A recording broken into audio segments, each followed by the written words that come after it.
전세 대란 대친교 결국 헐세를 헉헉헉. 왜 제가 이런 말씀을 드렸나 이렇게 강하게 제목을 달았느냐. 여러분 이거 한번 보세요.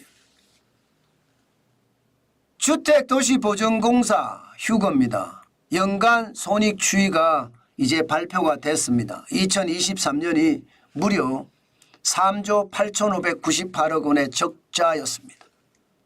2022년 4,087억 원의 적자, 2년 연속 적자였습니다.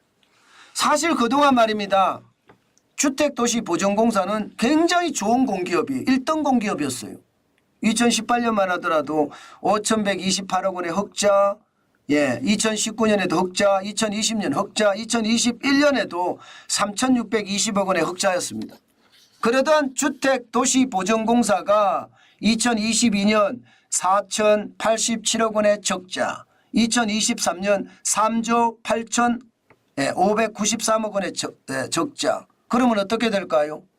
회사가 이거 무너지는 거죠. 당연히 무너졌어야 돼요. 이게 민간기업이라 하면 무조건 무너지는 겁니다. 이게 공사기 때문에 안 무너진 거예요. 게다가 이게 말입니다. 이제 혈세까지 투입하는 그런 상황까지 됐다. 제가 헉헉헉이라는 게 공사가 혈세를 하면 되는 것인가요? 글쎄요. 저는 이게 잘못됐다고 생각을 해요. 공사를 만들어 놓는 이유가 뭐예요? 나름대로는 손익분기점을 맞춰가면서 잘 유지해 가라. 세금은 더 이상 투입하지 않겠다. 이런 뜻이 강하게 포함되어 있는 것 아닌가요? 그런데 공사가 적자가 나니 이게 더 이상 감당하지 못하니까 혈세가 마구마구 투입된다는 것 저는 심각하게 봅니다. 이렇게까지 적자가 난 이유를 보면 여러분 진짜 심각한 것이 보세요. 전세보증금 반환보증보험 보증잔액이 여러분 작년 9월에 120조 4,063억 원입니다. 어마어마하죠. 전세보증금이 4년 9개월 사이에 2.4배가 늘었다는 거예요. 143.8%. 49조 3,930억 원이 71조 133억 원이 늘어서 120조 4,063억 원이 됐다는 뜻입니다. 참 장난이 아니죠. 이게 결국은 말입니다. 문재인 정부의 부동산 정책의 실패가 지금 주택도시보전공사로 이관됐다 이렇게 생각을 하면 됩니다. 실질적으로 보면 말입니다. 2019년에 전년 대비 주택보증보험의 보증잔액이 71.9%가 늘었습니다. 71.9%. 게다가 2020년 8월 임대차 3법이 시행이 되고요. 9월에 보증보험 수수료를 마이너스 70%에서 마이너스 80%까지 이게 80%입니다. 수정을 좀 해야 될 것 같은데요. 80%까지 떨어지면서 말입니다. 그만큼 너도 나도 보증하겠다 하는 사람들이 굉장히 많아졌다는 뜻이에요. 진짜 많아졌죠.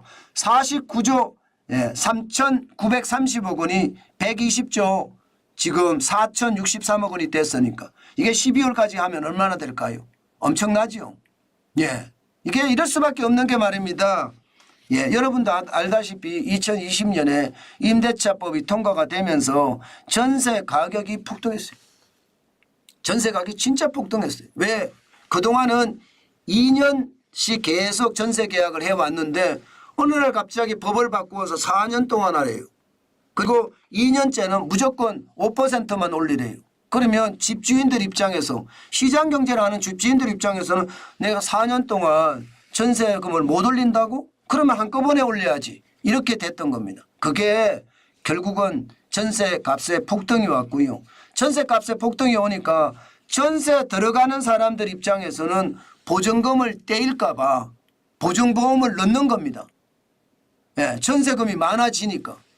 전세금이 많아지고 보증보험이 전세금이 떼일 가능성이 크니까 결국은 보증보험이 엄청나게 늘어나게 됐던 것 그게 지금 이 부작용을 가지고 왔습니다.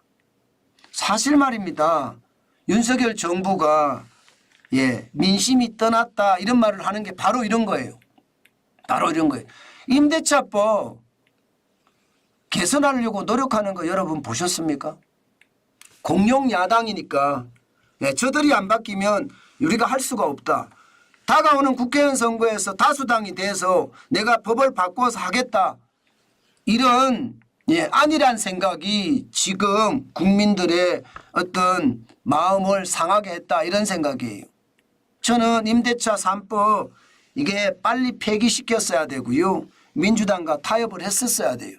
그러지 못하니까 결국 국민의 마음만 돌아서고 말았잖아요. 윤석열 정부 2년 동안 뭐 했나요?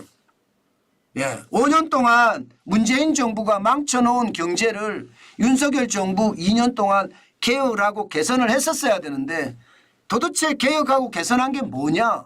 지금 이렇게 이야기하고 있는 겁니다. 실제 이것도 개혁하고 개선했었어야 되잖아요. 임대차 3법부터 먼저 폐기시키고요. 특히 말입니다. 계약갱신 청구권제 그것만 없앴어도 지금 이렇게 안 됩니다. 전월세 상한제 물론 그것도 없애야 되지만 말입니다. 그러니까 개혁을 제대로 개혁답게 확실하게 했어야 되는데 그렇게 하지 못하니까 보수도 마음을 떠나고 이게 중도도 마음을 떠나고 지금 최악의 상태가 됐다는 뜻입니다. 만약에 이대로 가잖아요. 그러면 다시 야당이 다수당 현재까지는 200석을 예상을 하고 있더라고요. 뭐 개헌까지도 가능하다. 그렇게 야당은 이야기하는 걸 보면 저는 그게 여러분 틀리지 않다고 생각합니다. 왜 틀리지 않느냐? 여러분 저는 지금 유튜브로 방송을 하잖아요. 어느 친구가 틱톡을 한번 들어가 보라 그러더라고요. 그래서 제가 틱톡을 들어가 봤습니다. 저도 그동안 틱톡을 다운로드 받지 않았었거든요. 근데 다운로드 받아서 제가 한번 들어가서 봤어요. 보면요. 넘기는 대로 제일 먼저 나오는 게 이재명 더불어민주당 대표의 유세 현장이 나오고요. 넘기면 그 다음 넘기면 조국 조국 혁신당 대표의 이야기가 나오고요. 이게 계속 넘길 때마다 두 사람이 반복이 깜짝 놀랍니다. 깜짝 놀랍니다. 그리고 말입니다. 한동훈 비상대책위원장은 한 10번 나오면 한 번 나올까 말까요. 한 번 나올까 말까. 틱톡이 중국에서 운영해서 그렇기도 하겠지만 지금 어떻게 생각하면 틱톡이 뭐 장난을 할지 그거는 정확히 알 수는 없어요. 그러나 이재명 더불어민주당 대표의 영상이 계속 막 하루에도 10개씩 올라오고요. 한동훈 비상대책위원장의 영상은 1개, 10개에 1개, 10분의 1도 안 올라옵니다. 그럼 여론은 어떻게 될까요? 여론은요. 틱톡을 보는 사람들이 젊은 친구들이 많이 보거든요. 그럼 여론이 돌아갑니다. 그러니 200석이라는 것 범야권에서 200석을 가져간다는 것 이거 틀리지 않는다. 이렇게 보는 겁니다. 저는 그래서 윤석열 정부에게 계속 이야기했습니다. 이게 취임식을 하자마자 한 달 내에 정부의 각 부서가 어떻게 뭐가 잘못됐는지를 과거하고 비교한 다음에 나는 이렇게 개선하겠다 하고 말입니다. 대국민 담화를 발표했어야 된다고. 그래야지 대한민국의 경제가 바로 돌아올 수 있었다. 그 핵심적인 지표도 임대차 3법입니다. 임대차 3법이 안 들어왔잖아요. 그러니까 사람들이 국민들이 피부에 느끼기를 도대체 뭐 했냐. 도대체 뭐 했냐.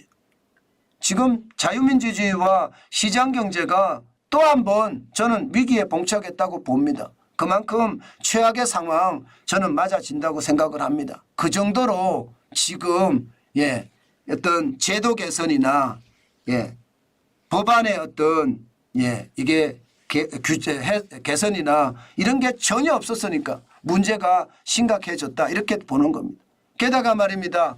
이게 여러분 보시다시피 국민 혈세를 줄여주려고 그러면 전세금 대위 변제 엄청나게 많이 가져갔습니다. 3조 5,540억 원이에요. 그런데 회수율은 결국 작년 7월 기준으로 15%밖에 안 됩니다. 그러니까 도대체 제가 이야기하는 게 뭐 하고 있나 이런 이야기예요. 아니 혈세를 투입했거든요. 실제 혈세를 5조나 투입했습니다. 주택도시기금법을 개정을 해서 지금 주택도시보전공사의 법정 자본금을 5조에서 10조를 올렸습니다. 10조를 올리면서 10조를 투자한 거잖아요. 5조를 투자한 거잖아요. 그리고 나서요. 보정한도도 70배에서 90배로 올렸습니다. 그러면 더 많이 이제 해줄 수 있겠죠. 그렇지만 국세가 이렇게 들어갔어요. 국세가 들어가서 진짜 충격이 됐는데 도대체 회수는 제대로 안 되고 있어요. 제가 그랬잖아요. 모든 사람들이 그 직을 누리기에 정신없다고. 장관도 그렇고요. 공기업 사장도 마찬가지예요. 뭔가 국민들을 위해서 봉사하고 서비스하고 설선수범하는 자세는 없다는 뜻입니다. 회수율이 15%밖에 안 되는데 그래도 문재인 정부 때는요. 2019년에 보면 회수율이 58%예요. 지금 윤석열 정부 때 15%. 참 심각하죠. 설세까지 투입을 했는데. 문제는 앞으로도 문제가 된다는 거예요. 왜? 지금 전세보증금 반환보증 사고 금액이 계속 늘고 있습니다. 2023년 4조 3,347억 원이 됐잖아요. 올해는 벌써 말입니다. 벌써 2024년에는 9,416억 원이에요. 올해는 벌써요. 예, 그러면 여러분 보증금액이 지금 120조가 넘고 작년 말 기준으로 121조 정도 된다고 하는데 이게 또 혈세가 들어갈 일 그렇게 머지않았다. 저는 그렇게 생각합니다. 아니 빨리 이게 제도 개선을 하고 법도 잘못된 법을 고쳤어야 되는데 그러지 못하니까 더 큰 문제가 야기됐다 이런 뜻입니다. 저는 진짜 최악이라고 생각을 해요. 움직일 때 강력하게 움직여서 이게 바꿔야 되는데 그러지 못했어요. 지금 2년을 어떻게 생각하면 허송세월 보냈다. 저는 그런 생각밖에 안 들거든요. 답답합니다. 진짜 답답합니다. 이대로라면 우리 경제가 과연 회복할 수 있을지 저는 진짜 모르겠다. 이런 생각도 해봅니다. 안타깝기 그지없네요. 그죠?